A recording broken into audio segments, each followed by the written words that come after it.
Olá, meus seres! Eu espero que todos muito bem focados e direcionados nos estudos de biologia.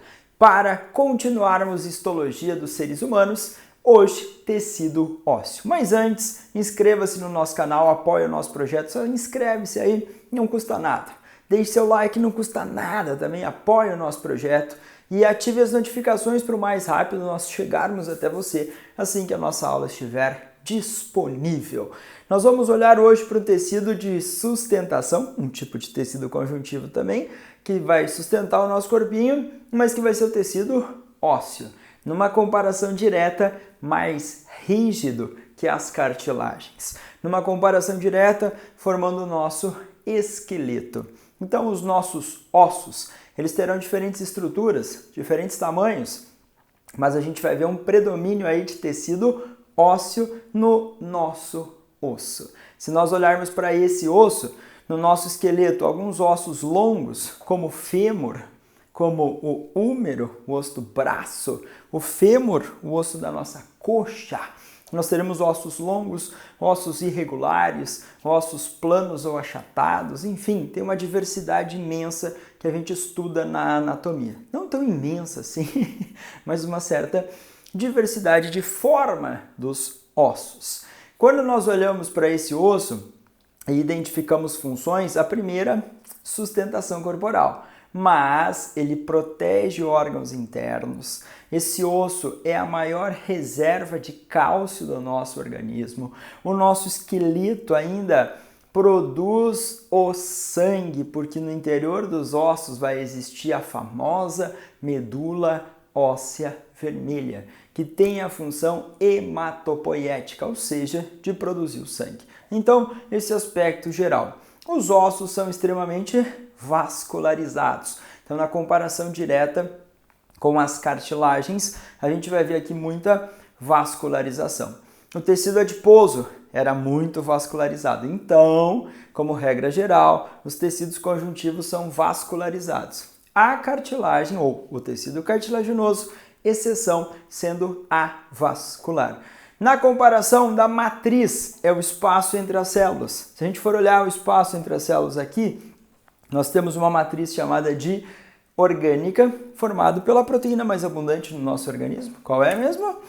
Colágeno. O colágeno, a proteína mais abundante no nosso organismo. Muito bem. E nós veremos uma parte inorgânica que estará associada à rigidez. Faz a anotação aí, pega o seu caderninho de histologia e essa fibra colágena, ela vai ser sintetizada, produzida pelas célulazinhas, osteoblastos, osteócitos, e a gente vai ver a parte inorgânica, o acúmulo de cristais de hidroxiapatita, que são formados principalmente por cálcio e fósforo e darão rigidez ao tecido ósseo.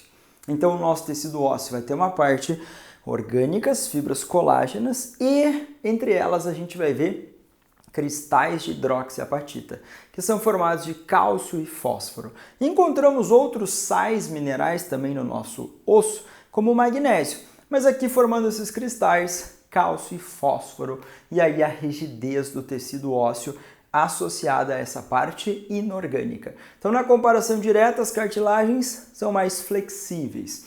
Mesmo a cartilagem fibrosa tem uma flexibilidade um pouco maior quando comparada ao tecido ósseo, que vai ser mais rígido, e essa rigidez é dada pelos cristais de hidroxiapatita, que formam a porção inorgânica dos ossos. Agora, no tecido ósseo a gente vai identificar diferentes células. As células jovens são os osteoblastos. São mais ativas, vão receber substâncias, vão produzir as fibras colágenas, secretar os componentes aqui para formar os cristais. Aí essa célula vai ficando individualizada e vai dar origem aos osteócitos. São célulazinhas adultas, ficam no interior de lacunas, e como você vai ter uma parte aqui bem calcificada, vai ser difícil se difundirem nutrientes e substâncias nessa parte inorgânica rígida. E aí existem pequenos canalículos, está aqui basicamente e pequenos canalículos que vão conectando esses osteócitos e vão garantir a passagem de substância. Então, os osteócitos são células que ficam no interior de uma lacuna ou de um espaço também, e esses pequenos canalículos ou projeções permitem a passagem de substâncias para manterem as atividades, até ele se manter vivo. Depois ele morrer, vai entrar em ação aí uma grande atividade de osteoclastos. E os osteoclastos são formados a partir dos monócitos sanguíneos, células que estão no nosso sangue, saem do sangue, vão para o tecido ósseo, e lá elas se fundem, formam uma célula grande, multinucleada, com falsos pés ou pseudópodos e muitos núcleos, que vão secretando, que vai secretando substância, vai criando um ambiente ácido, vai liberando enzimas e degradando a matriz óssea. Então, degradação, reabsorção do tecido ósseo podem ser termos associados aos osteoclastos. Eu peço para os meus alunos lembrarem, osteoclasto, quebra, clasto, vai quebrar, reabsorver, degradar isso. E os osteoblastos vêm depois produzindo. Então, quando a gente põe um aparelho ortodôntico, o profissional vai permitir uma determinada força aplicada e aí essa força vai ser transferida para a parte óssea, vai criar uma reação inflamatória. Os osteoclastos vão degradando o tecido ósseo de um lado e os osteoblastos vão produzindo do outro lado. E o ortodontista consegue colocar os dentinhos ali onde ele quiser para garantir para nós o nosso melhor sorriso ou potencial melhor para a nossa mastigação.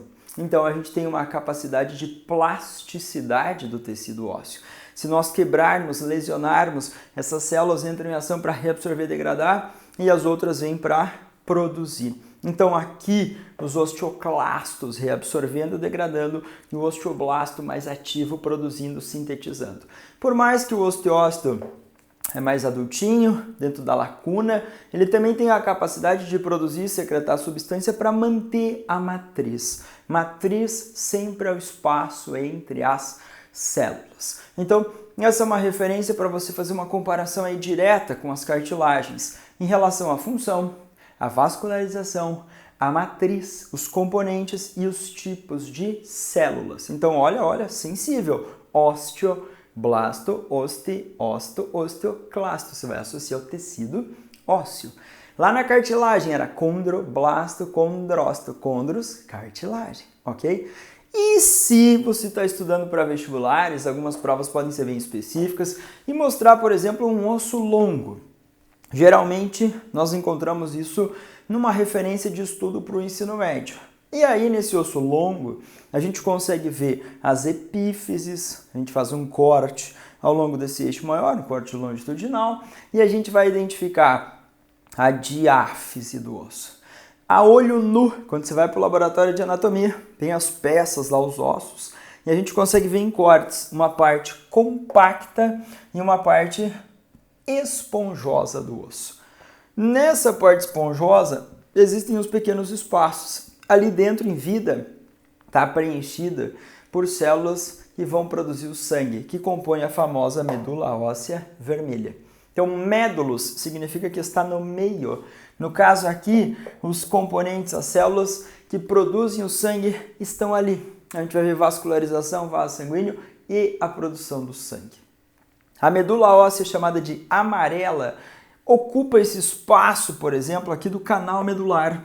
E quando ela ocupa esse espaço, a gente consegue ver aqui dentro a medula óssea amarela, formada por gordura, popularmente chamada de tutano, mocotó. Ali dentro a gente tem adipócitos.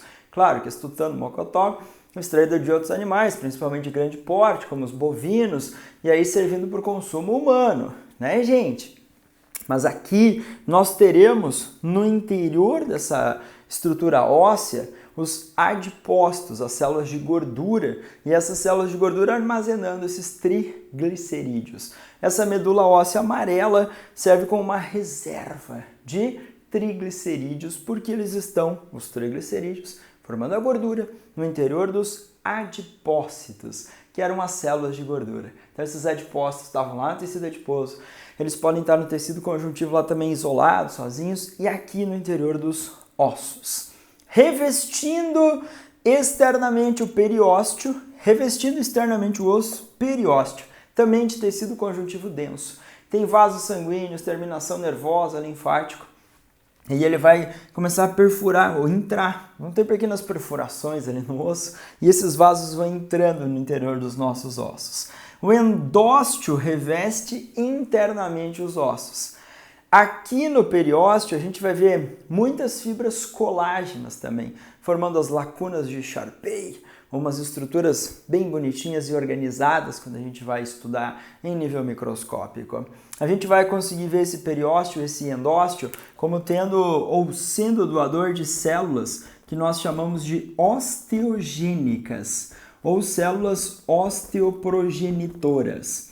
Essas células osteogênicas ou osteoprogenitoras, elas são as células que dão origem aos osteoblastos, que são as células jovens. E aí esse osteoblasto dá origem ao osteócito, que é a célulazinha adulta. Então a gente precisa olhar e manter um cuidado desse periósteo e endósteo para garantir a regeneração do tecido ósseo, porque ali eu tenho fonte de novas células do tecido ósseo. Ok? Além da passagem de vasos sanguíneos, nervos, terminações nervosas ou em vasos linfáticos, que vão garantir aí essa nutrição dos ossos, essa vascularização, a gente vai pensar nesse periósteo como uma fonte de células osteogênicas. O endósteo, que é o revestimento interno, vai ter a camadinha de células ali e praticamente ele também vai doar ou fornecer essas células osteogênicas. Essa vai ser a principal função desse tal de endósteo. Na extremidade dos ossos, aqui existe aquele disco epifisário. Os ossos podem crescer em espessura pela atividade aqui do periósteo, do crescimento e de toda a atividade das células em produzir a matriz. E em comprimento, a gente vai vendo a substituição do disco epifisário. E nessa substituição do disco epifisário, que era de cartilagem hialina por tecido ósseo, a gente vai ter um fenômeno chamado ossificação. Então, ossificação significa a produção do tecido ósseo. Essa ossificação é chamada de endocondral. Endo, dentro, condros, cartilagem. Quando você tem isso aqui, ó, você tem a substituição desses discos epifisários por tecido ósseo. E aí o ossinho vai crescendo aqui, e ele vai crescendo em comprimento. Então nós chamamos de ossificação endocondral, essa substituição gradativa do tecido cartilaginoso por tecido ósseo. Só que no nosso organismo pode acontecer também uma ossificação intramembranosa. Intra é para ser dentro de determinadas membranas. Por exemplo, você vai lembrar dos ossos do crânio. Escreve do ladinho ali, ossos do crânio.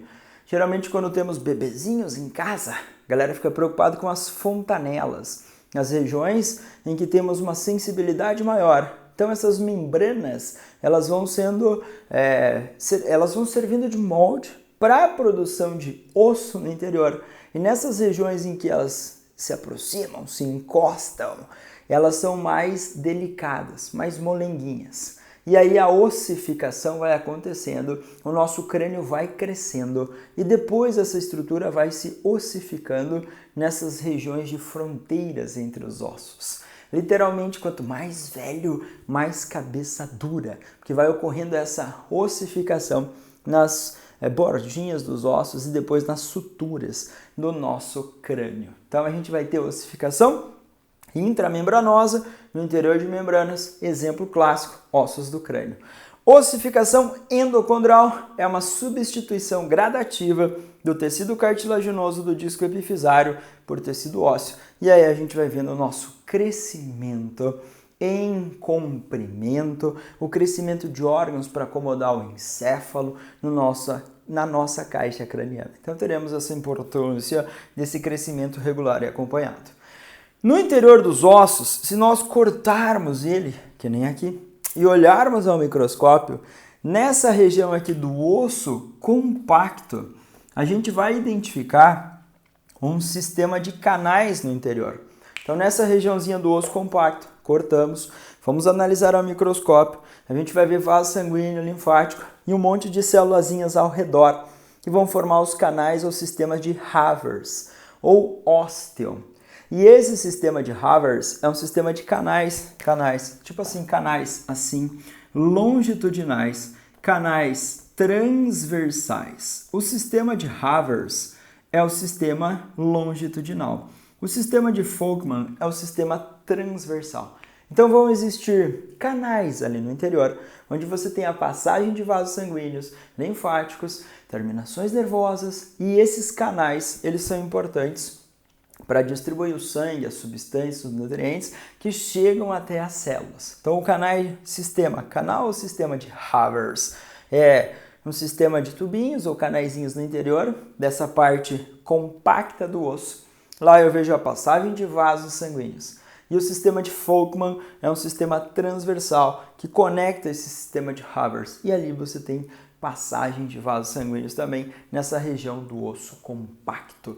Então aí eu preciso de uma análise ao microscópio para identificar isso. E óbvio que quando eu analiso ao microscópio essa estrutura, aí eu consigo ver as células, os osteoblastos jovens, ativos, produzindo a matriz, os osteócitos no interior da coluna, mantendo a produção da matriz, e os osteoclastos, grandes multinucleados, reabsorvendo e degradando a matriz. E o nosso osso em constante reconstrução. No intervalo de 18 a 20, 22 meses, nós temos toda uma reconstrução do nosso esqueleto. É óbvio que os hormônios sexuais, o GH, a vitamina D, hormônios da tireoide, da paratireoide, tudo isso vai influenciar no crescimento e desenvolvimento dos nossos ossos, quanto estruturas do nosso esqueleto. Mas aí a gente vai ver esses detalhes nos próximos encontros. Então esse aqui é um geralzão, não vou dizer basicão, porque ele é um básico um pouco médio sobre os ossos, para vocês terem aí um norte no seu estudo, ou um sul, ou um leste, ou um oeste nos seus estudos, para vocês brilharem, ou em Enem, ou vestibulares na escola, e um comecinho aí da vida universitária. Tecido ósseo, uma matriz orgânica mais inorgânica, osteoblasto, osteócito, osteoclastos, células típicas do tecido ósseo. Tecido ósseo, a gente vai identificar algumas estruturas marcantes, como canais de Havers, Folkman, no interior dessa parte do osso compacto, periósteo revestindo externamente, endósteo revestindo internamente, derivados de células e muitas fibras de tecido conjuntivo nessas regiões. Os nossos ossos nos sustentam, nos protegem, ainda facilitam a nossa locomoção e produzem sangue no interior desses espaços, porque ali existe a medula óssea vermelha. Então eu espero que você tenha me entendido. Se você gostou, deixe aí o seu like para apoiar nosso projeto, ative as notificações e se não é inscrito ou inscrita no nosso canal, inscreva-se. Abração e bons estudos para todos vocês.